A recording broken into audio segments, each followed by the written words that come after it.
Let's follow the money carefully, because when you follow this particular money, what you find is one of the most important questions in British politics right now, and almost nobody's asking with sufficient precision. In June 2024, weeks before Nigel Farage announced he had changed his mind and would stand as a candidate in the general elections, he received a personal gift of £5 million. He did not declare when he should have. In May 2026, the Parliamentary Commissioner for Standards opened a formal investigation. So tonight we are going to ask the questions in the right order. Who gave the money? What do they want? What happened after the money arrived? And whether the explanations given so far hold up to scrutiny. First, who is Christopher Harborne? He was born in Yorkshire in 1962. He went to Westminster School, Cambridge Engineering degree, PepsiCo executive. He moved to Thailand in 1996, where he goes by the name Chakrit Sakunkrit and has lived there for nearly 30 years. His wealth is estimated at 18.2 billion on the 2026 Sunday Times Rich List, making him the 6th richest person in Britain, and it comes largely from cryptocurrency. Specifically, he owns 12% of Tether Limited, the company that issues USDT, the most widely traded stablecoin in the world.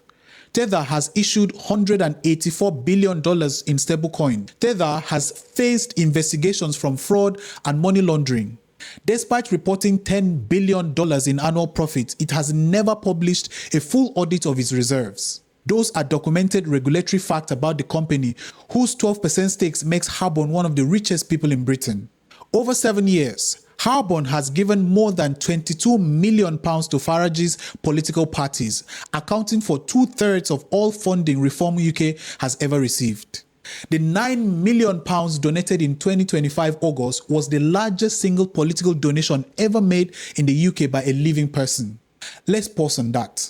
2/3 of everything Reform UK has ever raised from one man living in Thailand under a Thai name, whose wealth comes primarily from a cryptocurrency company that's never been audited.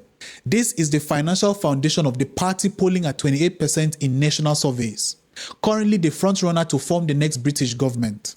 Now, let's look at the £5 million specifically, because the explanation given for it requires examination. Farage says the money was given to cover personal security costs. An ardent supporter, deeply worried for his safety, stepped in personally. A private, unconditional gift, nothing to do with politics. New MPs must register all financial interests received within 12 months preceding their election.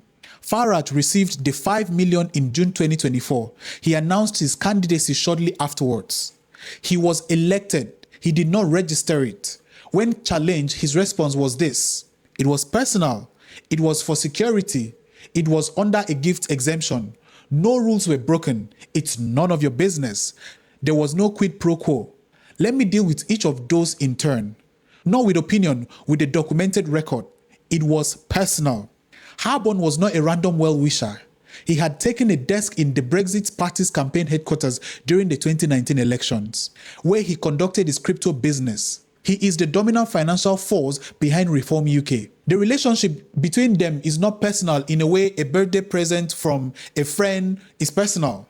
It is financial in a way that has sustained an entire political party for 7 years. It was for security.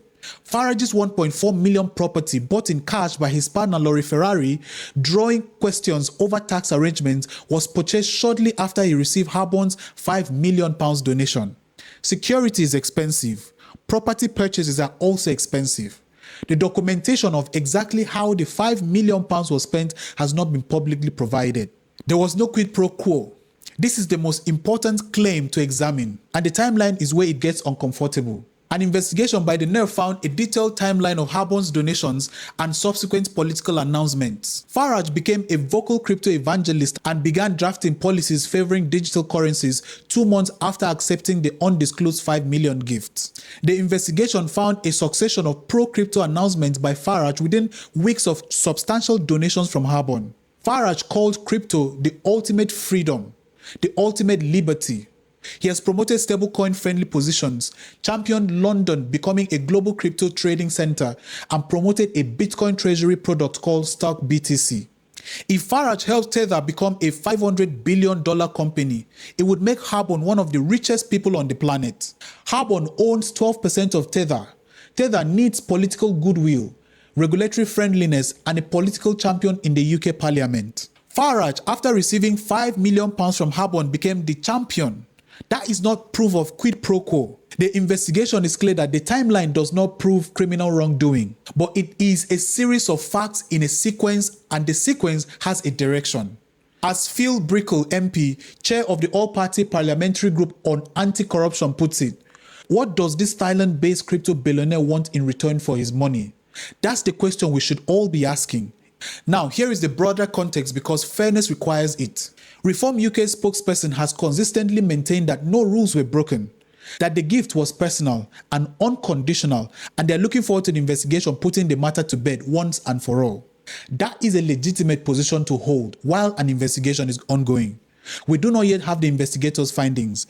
The parliamentary standards process exists precisely for situations like this, and the outcome should be allowed to arrive before conclusions are drawn. But here is what is not in dispute and requires no investigation to establish.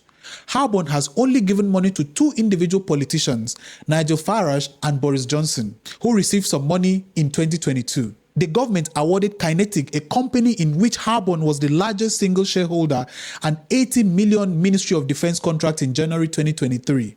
Two politicians, two large gifts, both followed by decisions that benefited interests connected to the donor. That is not a coincidence. It may not be corrupt, but it is a pattern that a functioning democracy should examine with serious scrutiny. Now let's talk about the political framing of all of this, because it matters. Farage has spent his career presenting himself as the anti-establishment voice of ordinary working people. The man fighting the donors, the elites, the people who fund the main parties while expecting something in return. It has been his most powerful and consistent political argument for over 20 years. And here he is, the recipient of the largest political donation by a living individual in British history. From a man living in Thailand under a Thai name, whose wealth comes from a cryptocurrency company that's never been audited, who appears to have acquired a financial interest in pro-crypto policy positions that Farage then adopted. Opponents say the funding from an overseas billionaire demonstrates a gulf between the image Farage cultivates as a man of the people, willing to take on the establishment, and his dependence on wealthy donors. Richard Tice, Reform's deputy leader, said voters already knew about the gift and voted for them anyway. That is true of the local elections. It is also a remarkable response to a parliamentary standards investigation. The voters don't care is not the same thing as nothing wrong happened. Now, does the defense resemble something familiar? The threat of legal actions against anyone who suggests otherwise. Farage threatened legal actions against former Reform politician Ben Habib after Habib raised questions, thereby amplifying the allegations to 1.3 million people on X. The pattern of amplifying the accusation through the denial, of attacking the questioner rather than answering the question, of framing scrutiny as a political hit job rather than a legitimate investigation is familiar from across the Atlantic. It may or may not be effective in UK context, but it is worth naming as a strategy because strategies that are named are harder to deploy. So here is where we land.